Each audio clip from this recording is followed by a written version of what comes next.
கடலில் ஒளி எழுப்பி கடலலையில் நடனமாடி புல்லாங்குழல் வழியே புகுந்து சுவையாகி நெல்லில் மணி போல நினைத்த பொருளாகி மெல்லியலால் மெல்லிதழில் மித்தார நகையாகி சொல்லுக்கோ சொல்லோ சுவை கூட்டும் செந்தமிழை வாழியவே அங்கே சிந்தி வரும் மைத்துளியில் என்னை கூட சிந்து பாட வைத்த பைந்தமிழை வாழியவே சிந்தா எடுத்து வெண்பா தொடுத்து என் நாவில் பேருரை நிகழ்த்த நடம்பெயர்ந்த நறுத்தமிழே உன்னை வணங்கி உன் அவையை வணங்கி என் உரையை தொடங்குகிறேன். இன்று நான் பேச வந்திருக்கும் தலைப்பு வாசிப்பின் மகிமை அறிவுக்கும் வெற்றிக்கும் பாதையாகும் என்பது.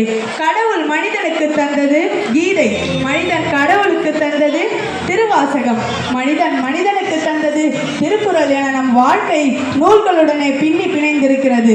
ஒருவரின் நல்ல அறிவானது அவர் வாசித்து புரிந்து கொள்ளும் நூலினால் அமையும் என்பதை அவ்வை கூறுகிறார். நீரளவே ஆகுமாம் நீராம்பல் தான் கற்ற நூலறிவே ஆகுமாம் நுண்ணறிவு என்று ஒருவருடைய அறிவை அவர் வாசித்து பயன்பெறும் நூலை பொருட்டே அமைகிறது என்று அழகாக கூறுகிறார் அவ்வை. ஒரு மனிதனை முழுமையாக்கும் கருவியாக வாசிப்பானது காணப்படுகிறது. மேலும் நாம் ஒரு புத்தகத்தினை வாசிப்பதனால் வெறும் புத்தக அறிவினை மட்டுமே பெறுவதல்ல, மாற்றாக கற்பனை, அனுபவம், கவித்திறன் என ஒரு சிறிய விதைக்குள் இருக்கும் விருட்சம் போல ஆட்சி அதிகாரத்தையே மாற்றும் வல்லமையை சில புத்தகங்கள் உள்ளடக்கி உள்ளன. இதனால் தான் ஆட்சி அதிகாரத்தையே உலுக்கிவிடும் பேராற்றல் ஒரு புத்தகத்திற்கு உண்டு என்கிறார் கார்லை. இவற்றை விடவா உதாரணங்கள் தேவைப்படுகின்றன வாசிப்பு அறிவுக்கு வழியாகிறது என்று. வாசிப்பு என்பது பொதுவாக ஒவ்வொரு தனிநபரை பொறுத்து வெவ்வேறு விதமாக அமைகிறது.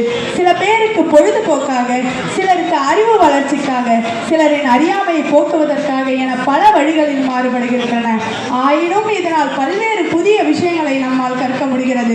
இதனால் தான் நேரு அவர்கள் கூறுகிறார், நல்ல புத்தகங்களை தேடி படிக்காத ஒருவன் படிக்கவே தெரியாத ஒருவனை விட உயர்ந்தவன் அல்ல. எந்த வீட்டில் நூல் நிலையம் இருக்கிறதோ அந்த வீட்டில் தான் ஒளிவிளக்கு இருக்கிறது என்கிறார் பிளாட்டோ. இதன் மூலம் நம் புத்தகங்களின் மகிமையும் அதன் வாசிப்பின் மகிமையும் தெளிவாக புரிந்து கொள்ள முடிகிறது. புரட்சி வழியில் கை துப்பாக்கிகளை விட பெரிய ஆயுதம் புத்தகங்களே என்கிறார் லெனின். வாசிப்பை யாசிக்கும் தேவதை ஒருவர் உள்ளார் தெரியுமா? ஆம், அவர்தான் மலாலா.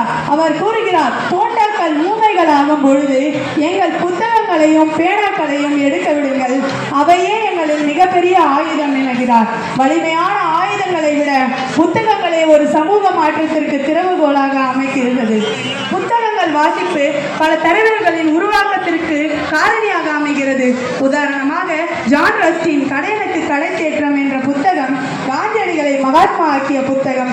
அது மட்டுமா, ராமேஸ்வரத்தில் ஒரு ஏழ்மையான குடும்பத்தில் பிறந்து உலகம் போற்றும் விஞ்ஞானியாகவும் அறிஞராகவும் பேராசிரியராகவும் திகழ்ந்தாரே நம் மேதகு டாக்டர் அப்துல் கலாம்.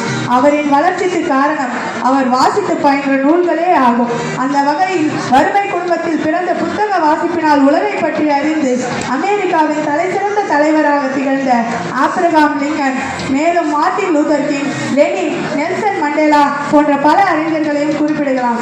மேற்கூறிய இவை அனைத்தும் நம் கருத்தில் கொண்டு நாம் வீணாக நம்முடைய நேரத்தை இணையத்தில் பொழுதுபோக்குகளாக கழிக்காமல் பல புத்தகங்களை படித்து பயன்பெறுவோமாக.